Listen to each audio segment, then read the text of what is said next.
This is the Transformers Generations Thrilling 30 TG-23 Titan Class Metroplex by Takara Tomy. This is the Japanese market exclusive, or the Takara Tomy version, which was released way back. I think it was released way back, if I'm not mistaken, 2015 or late 2014. I had already done a review of the Hasbro version of this figure, and sort of like a pseudo review, inbox review of the San Diego Comic-Con, or the Hong Kong ACG Con version of the San Diego Comic-Con Metroplex. But this is the first time I've actually gotten my hands on the Takara Tomy, or Japanese version of this figure, and as such I want to do a review for you guys.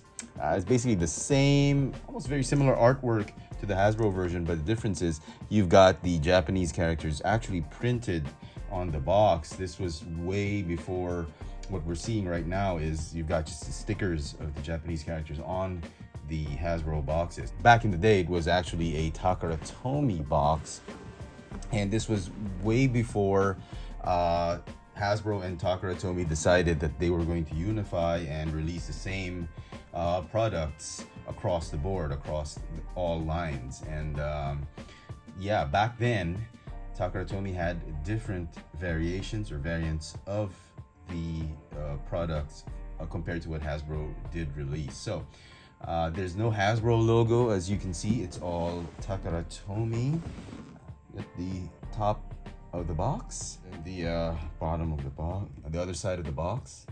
I picked up this figure from AAB Collectibles. Go check out their Facebook page as well as their Shopee page for some really awesome Transformers and other Hasbro products.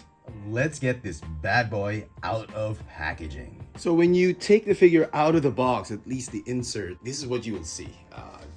On this particular box, the insert has already gotten soft, maybe just because of age, maybe some moisture, I don't know, but it's a lot softer than I think what Takara Tomy had intended it to be. So you get the actual figure right here with some other cardboard pieces. You got the instruction manual right there with the sticker sheet, I presume.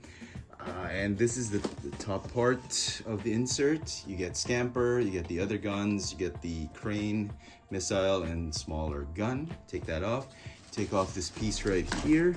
Now, we've already taken the liberty of removing some of the twist ties in the top part of the figure because my good buddy Robert had given me some caution and some warning about this particular figure, and rightly so, because if you remember the old Hasbro figure, I think it did come with batteries. So I was actually a little bit worried that this thing did come with batteries, and that since it was released, well, almost 10 years ago, about 8 years ago, there was a chance that the batteries would have corroded had there been any batteries. But when I checked it, I did try and look at it.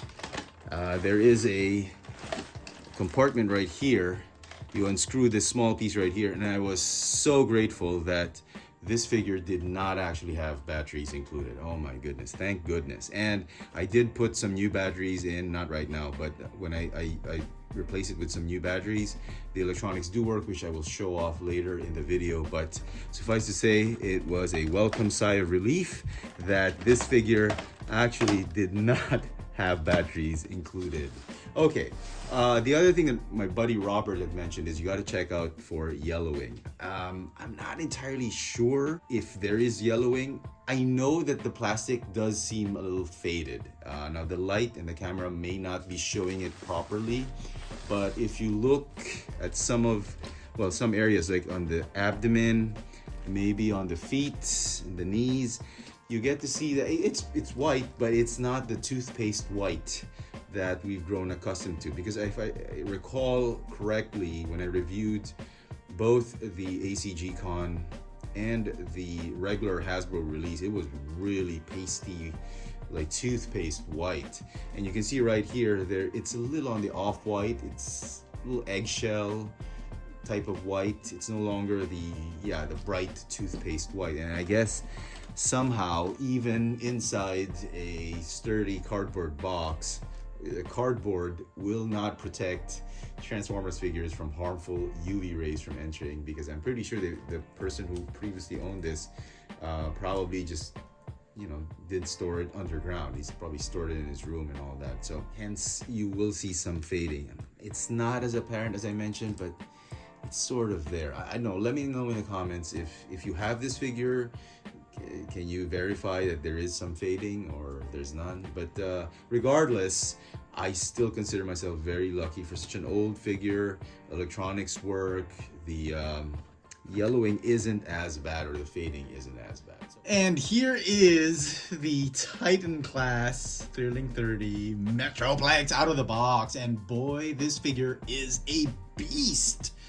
Man, I'd forgotten how huge and highly detailed this figure is, with tons of accessories. As you can see right here, he's got 2 guns. The basic retail version did not have the extra gun. He's got that crane. I don't recall as the first version having that crane. You can see Scamper right there on his shoulder. He's got chrome decked out face.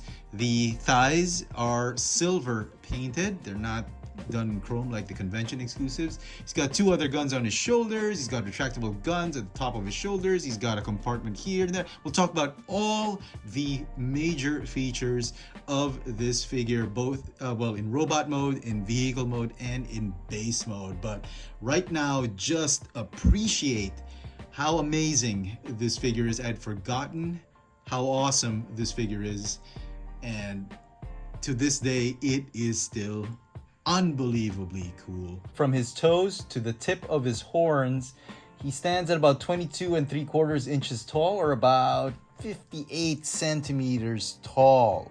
And just talking about the insane amount of details this figure has. Look at that head sculpt, all decked out in chrome. He's got his helmet on. Obviously I don't have the stickers on, not gonna put the stickers. He's got these guns, these huge, amazing guns, and each one is a rocket firing, well, he has a missile that is a rocket firing mechanism.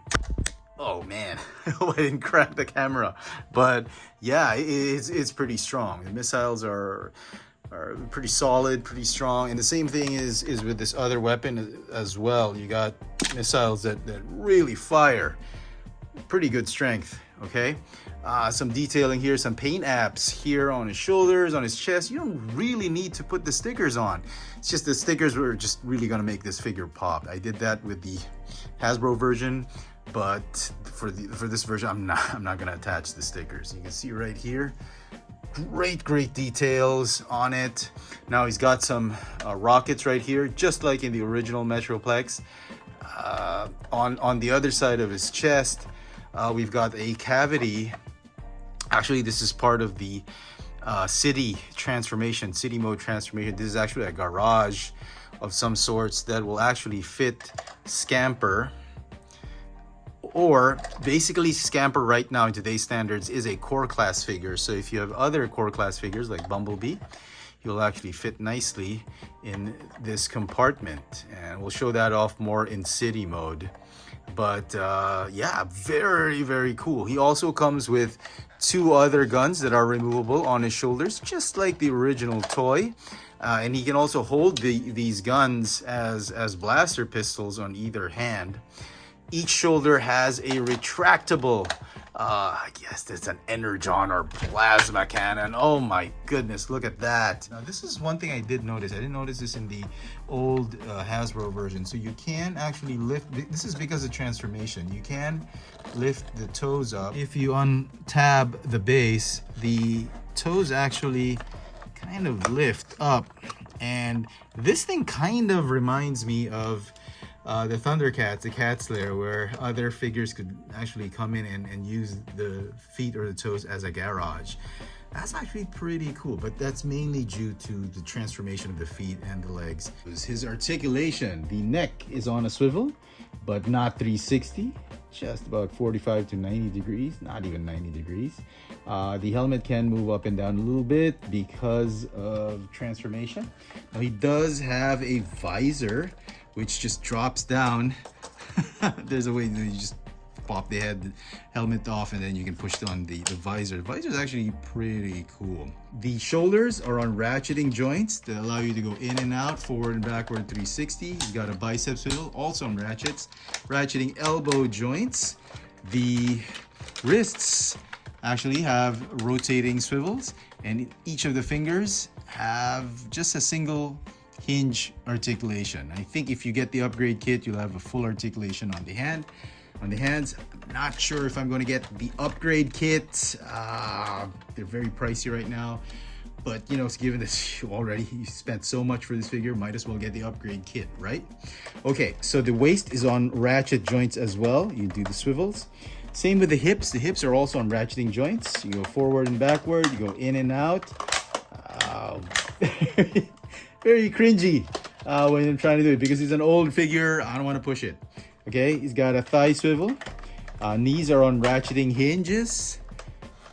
And that's about it. No ankle tilt. Ankle rockers are still not a thing back in the day. So overall, great sculpts, fantastic details. If I could just show you the back, even the back part. I mean, come on, right? Painted nicely here, silver highlights. You got some black plastic wheels that are on mushroom pegs. You got some nice paint right here on the bottom, on the back of the legs. Look at that. I can't remember if the Hasbro version had the same treatment. I'm guessing it had something like this, but I'd like to think that the paint apps that Takara Tomy uses a little bit more premium than the regular release. So just an amazing figure overall. Now, before we leave robot mode, or before we do some comparisons, I wanted to show off one of the main features of robot mode, and that's the electronics. And here's the button right here. This cockpit, this sort of bridge in vehicle mode is what you activate. You have to push on it, squarely to hit the contact point. And it says a bunch of phrases and some sounds. So let's get right to it.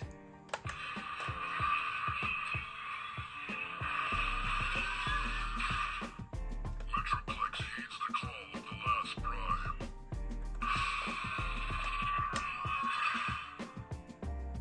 Foolish Decepticons.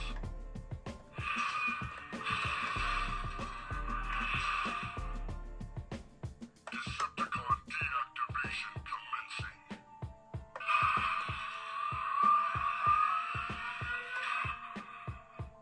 Target synchronizing initiated.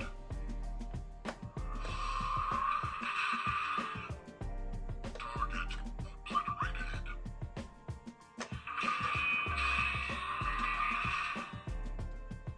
These Decepticons scatter like cowards. Kill all or one. And I think that's the last bit of the electronics, the sound effects. Now you notice also that not just the chest, but the eyes also do light up. And they've added a feature right here that allow you to move his eyes when it lights up. So let me just show it off very quickly. So you can actually, I don't know if you can see it, but his pupils are actually moving left to right. Metroplex heeds the call of the last prime. Yep. And there's like a very tiny switch. It's a very small switch right here, which you can swivel it left and right, and it'll allow you to move the eyes left and right as well. Not really the best gimmick. It's something that you would normally see from a masterpiece figure, but it is there. I thought it was pretty cool, but absolutely unnecessary and really quite unwieldy. It's really cumbersome to do so. Not a big fan of that gimmick, but it is there, and I'm not gonna complain. I mean, that's something added, a bonus. Always happy to have more gimmicks for a figure. And that's really bordering already on masterpiece level. So if we do get a masterpiece Metroplex, man, that's gotta be a HasLab product, because that thing's gonna be big, insane. For comparisons, here he is with two other Titan class Transformers. We've got Omega Supreme from the Siege line, and from Earthrise we have Scorponok. Now Scorponok obviously has the upgrade kits. Man, he looks so much better than before the upgrade kits were added. I'm really thinking I should track down an upgrade kit for Metroplex. And then finally, here he is with two other Metroplex figures in my collection. The one I recently reviewed, which is the G1 Takara Tomy Metroplex. You can see how far Scamper has gone. I mean, look at that. So such a big difference in engineering and all that. And obviously the main figure, I mean, look at that. So my Takara Tomy Metroplex has now come full circle with the Takara Tomy Thrilling 30 Titan class Metroplex. And obviously here on the other side is the Titan class Cybertron universe Metroplex. And it's amazing that their height isn't as far apart. I honestly thought he would be much shorter, like only up to his chest or his abdomen or something like that, or just maybe up to his chin, but his horns actually reach up to the top of his head. So that is interesting. This one's actually pretty hefty, pretty big. I mean, I also tried lifting them again. This guy's pretty solid. I mean, I was very hard on Hasbro for using a lot of the soft, flimsy plastic on some parts of this figure, but it's actually a very solid figure. The question is, do you keep the Cyberverse universe Metroplex now that you have the Generations Metroplex? And I mean, the short and quick answer is, if you love Metroplex, you got to keep all of them. Yeah, that's basically the only answer I have. These figures are amazing. So to transform him into his vehicle mode, very simple. Basically, the rough and dry bit about it is you remove all these weapons right here, and instead of pushing him down like in the old G1, you just fold his head up like this, and this one stays up like that. Actually, I think it's funny. I think it should just stay up like this. Yeah, maybe just rotate like this. Then the arms, the hands, they just fold up like this. These, yeah, plug this, fold up like this. Basically like a G1 style transformation. The only difference is there's a little bit more complexity in transforming the feet. There's some tabs that you need to undo. Fold them up like this to remove the gap in the runway. Just move the legs inward. And then the crane arm actually has a pretty interesting gimmick. It kind of just moves like this. So it's a nice, setup. There's like I don't know what this is. There's like a trench right here where I think he's supposed to move this way and then end up right here. And then you can attach both the main red guns onto the runway like that. And one last gimmick, one last bit is right here. You open up this panel right here, and it reveals like a gunner's nest, which actually you can put Scamper, and you can actually drive Metroplex as a vehicle. But given that we have other smaller figures right now, like core class figures, maybe Optimus Prime, if you wanted to, you could have him driving Metroplex. There are other small figures you can obviously put in. You can put the original Scamper right there. Let's do a comparison. Transform Scamper into his alt mode. It's very simple. That, and there you go. You can compare both Scampers right there. This one, yeah, this one looks a little bit more Earth mode. This one a little Cybertronian because of the side pieces, but yeah, very, very cool looking vehicle mode. And for comparison with the original G1 Metroplex, here is the old G1 Metroplex in vehicle mode, and you can see where the inspiration comes from. Obviously a significant improvement with the Generations version. And the way they engineered the new Generations figure to transform much like the old G1 is just uncanny. And finally, in base mode or city mode, and over there on the far right, you have the old G1. Takara Tomy Metroplex, also in city mode. And man, it's a far cry from what it was 40 years ago. It's really something. I mean, you can check out all the details. There's so many things going on in each section of the city mode. You have like a gantry over there with Bumblebee. You got the crow's nest where Optimus Prime is. You got Scamper in the garage bays right here. You got Windcharger getting ready to just leave the city through the gangways, the ramparts and all that. All the guns, you can fit them at the back right there to form like towers, and really a great city mode. And so some final thoughts on this Transformers Generations Titan class Metroplex. Man, I just absolutely love this figure. I really regretted selling off my previous versions of this figure. I'm just feeling very fortunate to actually have this figure back in my possession. On top of it all, it is the Takara Tomy version, which has eluded me for some time now. This figure is going to get my legendary rating of 11 out of 10. Absolutely enjoyed this figure. Very happy, very fortunate, feeling very blessed to actually have in my possession this Generations Metroplex once again. Let me know in the comment section what you guys think of this Transformers Generations Thrilling 30 TG-23 Titan class Metroplex by Takara Tomy. Hit that notification bell so you never miss out on any of my latest video reviews. And if it's your first time here, please subscribe. Thanks for watching.